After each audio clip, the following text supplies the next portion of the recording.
ये परिवार यदि चलेगा तो भाईचारे से चलेगा, अनुशासन से परिवार नहीं चलता है।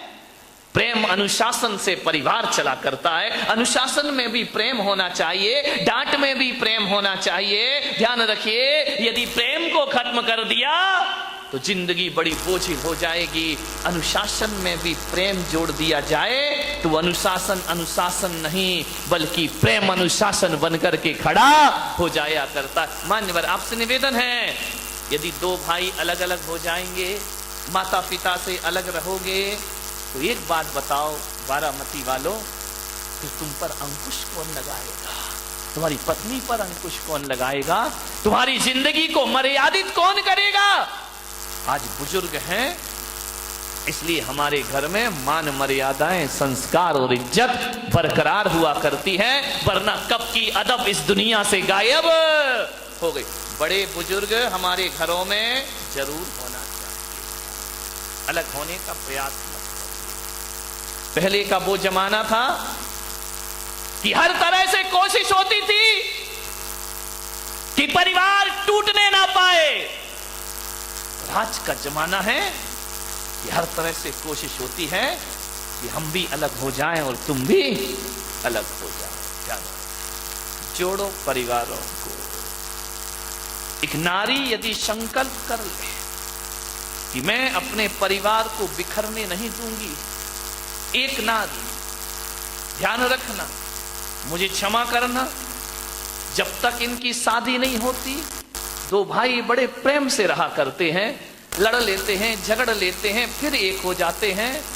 लेकिन जैसे ही देवी आ जाती है, घरों में दीवारें खड़ी हो जाती हैं, परिवार बट जाता है, अलग अलग हो जाया करते हैं। एक बात जान, एक आदमी ने मुझसे कहा कि अगर मां बाप की जिम्मेदारी लड़कियों पर आ जाए, अगर मां बाप की जिम्मेदारी लड़कियों पर आ जाए तो इस देश में एक भी वृद्धाश्रम दिखाई नहीं देगा। ध्यान रखिए,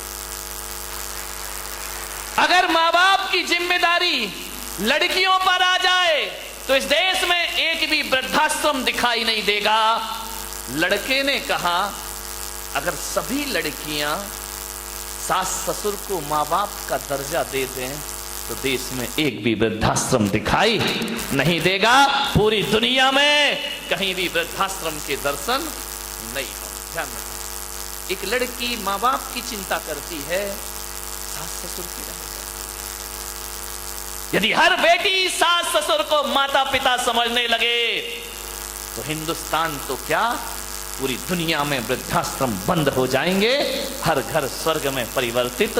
दोनों की जिम्मेदारी, लड़कों की भी जिम्मेदारी है और लड़कियों की भी घर को स्वर्ग बनाने। एक नारी संकल्प कर ले कि किसी भी परिस्थिति में मैं अपने परिवार को टूटने नहीं दूंगी। क्यों टूटता है परिवार? शादी करके आती हैं आप, बहू बनकर आती हैं, परिवार के टूटने का कारण क्या है? किसी ने कुछ कह दिया, आप ऐसे बाहर हो जाते हैं, सहन शक्ति नहीं है, धैर्य नहीं है। हमको उसने ऐसा क्यों बोल दिया? अरे बोल दिया तो बोल दिया। लखनऊ के नवाब के बेटे अभी जाके देखो, जो कभी नवाब बने घूमा करते थे, आज उनके बेटे रिक्शे चला रहे, तांगे चला रहे हैं। ध्यान रखना, आदमी की जिंदगी का कोई भरोसा नहीं है, कब राजा को रंक बना दे और कब रंक को राजा बना दे। बात, ये महिलाएं पर्युषण पर्व आ रहे हैं, 10-10 उपास करेंगी। कुछ महिलाएं 16 कारण के 30-30 उपास कर रही हैं, कुछ 28 के उपास किया करती हैं, 10-10 उपास कर लेती हो आप लोग। आपसे बड़ा निवेदन है मेरा, बड़ी विनम्रता के साथ, 10-10 उपास में आप भूख सहन कर लेती हो, प्यास सहन कर लेती हो कि नहीं? भूख प्यास सहन कर लिया तो आपका उपास हो गया। लेकिन मेरा आपसे निवेदन है, भूख सहन ना हो तो कोई चिंता की बात नहीं है, प्यास सहन ना हो तो कोई चिंता की बात नहीं है।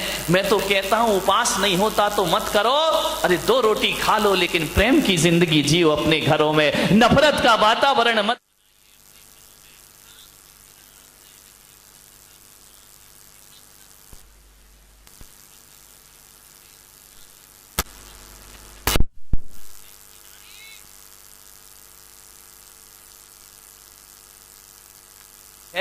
प्यास सहन हो जाती है, लेकिन घर में दो बात किसी की सहन नहीं हुआ कर। मैं कहूंगा भूख प्यास सहन करने वाला उपास हो या ना हो, परिवार में दो बात सहन कर लो, इससे बड़ी तपस्या दुनिया में कोई दूसरी नहीं होती है। किसी दो बात सहन कर लो, किसी ने दो शब्द बोल दिए, सहन कर लो मेरे भाई। यदि सहन कर लिया, इससे बड़ा कोई तपस्या नहीं, इससे बड़ी कोई साधना नहीं है। सबसे बड़ी साधना यही है, सासू ने कुछ कह दिया सहन कर लीजिए, बहू ने कुछ कह दिया सासू सहन कर ले, देवरानी ने कह दिया जिठानी सहन कर ले।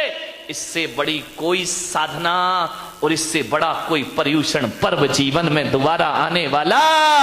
जहां भावनाएं हो, जहां संवेदनशीलताएं हो, जहां त्याग हो, जहां बलिदान हो, जहां एक दूसरे के मान सम्मान का ध्यान रखा जाए, उस समूह को मैं परिवार का नाम दिया करता हूं। वह परिवार समझा जाता है। परिवार ध्यान रखना, मान्यवर, परिवार बिखर रहा है, मकान बन रहा है। परिवारों को संभालने की कला सीखिए। आखिर दो भाइयों के बीच ऐसा क्या घट जाता है, ऐसी कौन सी बात आ जाती है कि एक भाई दूसरे भाई का दुश्मन बन के खड़ा हो जाता है? ऐसा क्या बात मन में आ जाती है बड़े होते होते कि एक भाई कहता है ये धंधा तेरा है और एक भाई कहता है ये धंधा मेरा? परिवार बट जाता है, धंधे अलग अलग हो जाते हैं, व्यापार बट जाते हैं। मुझे समझ नहीं आता कि एक खून इतना भी बट जाया करता है कि एक दूसरे से बोलना और देखना भी पसंद। ये हालात है हमारे देश के। भाई भाई में झगड़े हैं, बेटे और पिता की नहीं बनती है, और हम धर्म की बड़ी गहरी गहरी बातें किया करते हैं। मान्यवर, जिस परिवार में दो भाई साथ साथ रहा करते हैं, जिस परिवार में चार भाई साथ साथ रहा करते हैं, जिस परिवार में एक दूसरे के बच्चे ये नहीं बताते कि ये मेरे चाचा का लड़का है, ये मेरे ताऊ का लड़का है, वह परिवार जिसमें दादा दादी भी साथ रहा करते हैं।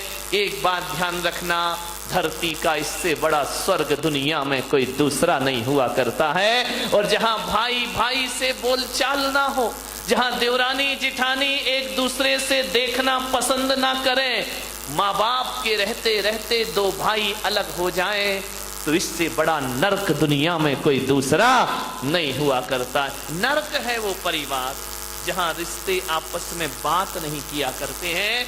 कभी कब्रिस्तान को देखा है? देखना किसी शमशान को, कब्रिस्तान को, वहां एक कब्र में एक कब्र दूसरी कब्र से ज्यादा दूर नहीं होती है। कितनी 1 फीट 2 फीट दूर होगी।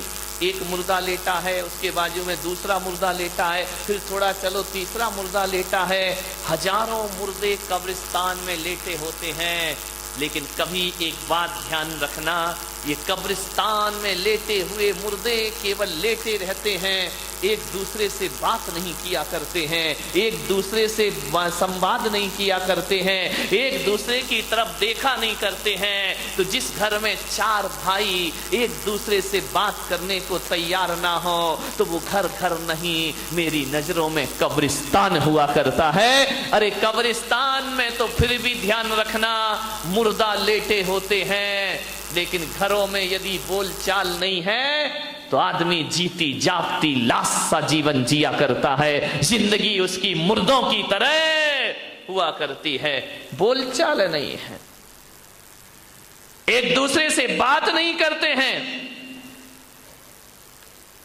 मेरे देश की संस्कृति ये कलात्मक इमारतें नहीं हैं, कुतुब मीनार, ताजमहल, अजंता एलोरा की गुफाएं, लाल किला, ये मेरे देश की संस्कृति नहीं है मेरे भाई।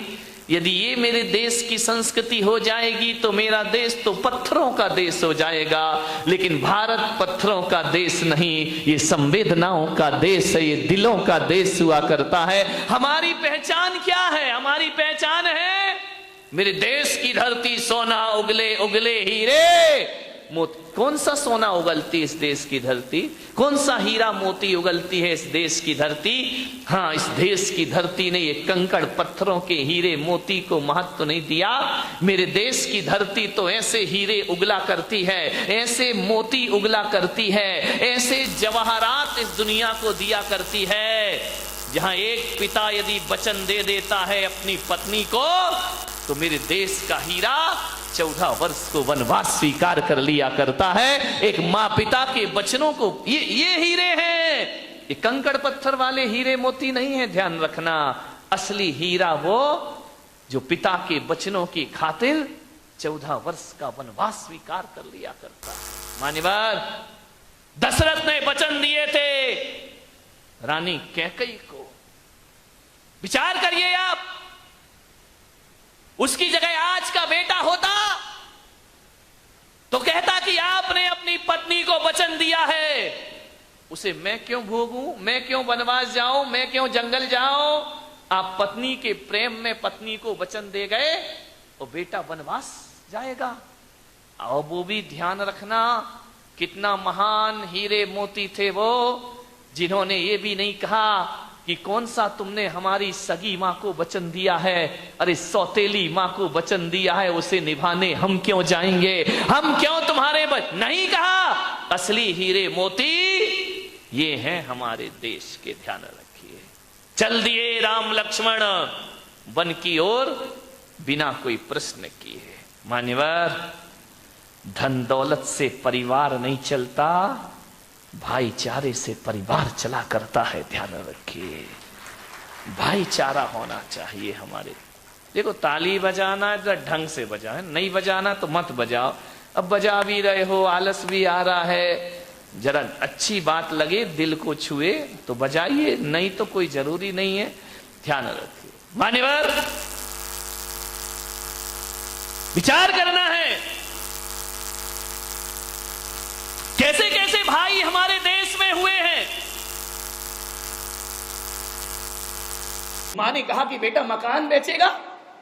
बोले हाँ मां, जब अपने को यहां रहना ही नहीं है, सब वहां रहेंगे, कौन इस मकान की देखभाल करेगा, कौन यहां पर रहेगा। चल मां, जल्दी से, मैंने सब तैयारी कर ली, जो सामान तुझे बांधना है बांध ले। मां कभी मकान को देखती है, कभी बेटे को देखती है। अरे बेटा जब छोड़कर चला गया था, इसी मकान ने उस मां को पनाह दी थी, इस मकान की 4 दीवारों ने जिसे जीवन दिया था, वह देख रही है मकान को, जिसकी एक एक ईंट को मैंने ऐसे संभाला है जैसे अबोध बच्चे को कोई मां संभाला करती है। बेटा गया प्रॉपर्टी डीलर के पास और मां यहां मकान की दीवार पर हाथ फेरती है। मेरे पति की अंतिम निशानी विधवा सावित्री जब उस मकान के बिकने की बात सुनती है, ऐसा लगता है जैसे कोई सीने से कलेजा निकाल रहा हो। लेकिन उसने सोचा कि जब बेटे के साथ जाना ही है, सच तो कह रहा है, एक ही तो मेरा बेटा है, और जब मैं वहां रहूंगी इस मकान की देखभाल कौन करेगा। आनन फानन में औने पौने दाम में मकान बेच दिया गया, जितना पैसा मिला ले लिया, रजिस्ट्री कर दी गई दूसरे के नाम।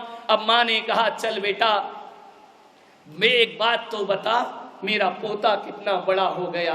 मां 4 साल का हो गया है, बहुत याद करता है, कहता है मुझे दादी से मिलाओ, मेरी दादी कैसी है।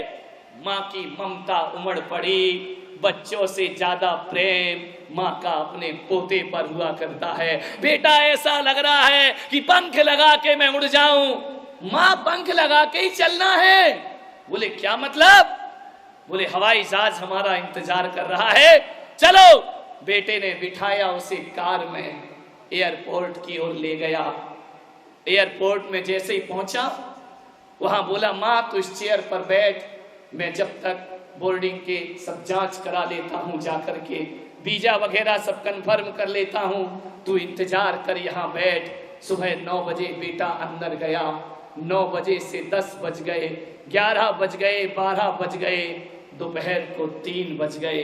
माँ इंतजार कर रही है। बगली क्या जाने अनपढ़, उसे क्या मालूम कि भीतर कैसी जांच चला करती है।